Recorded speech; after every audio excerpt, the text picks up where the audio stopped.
kuwa atanilea kama princess. Sasa nakuja hapa ananifanyisha kazi nyingi, mimi kama maid wake. Nitamwacha hata niende nyumbani. Ananiachia mtoto anasumbua, mara aisha vyombo, fanya nini? Nishachoka na wewe.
Hebu guza hapa tu.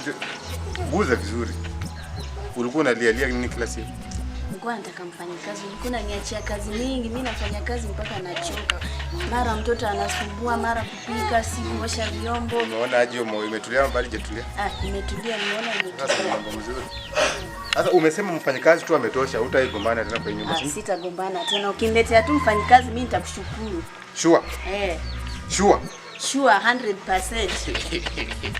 Ya, unafanya vitu nikifanya hapa hakuna kugombana siku yote. Sitagombana. Ingia kwa mimi.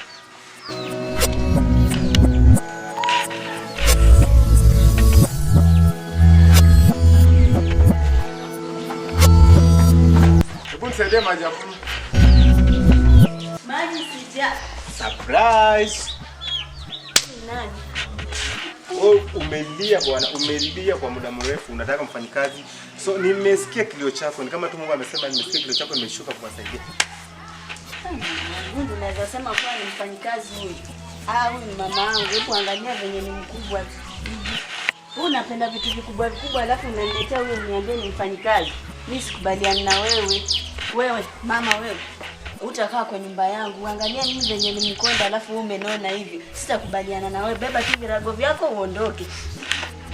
Sasa mke wangu,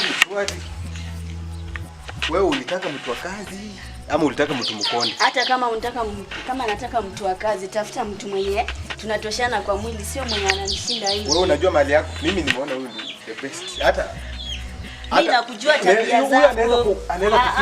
Mimi sitakubaliana na wewe. Najua tabia zako vizuri.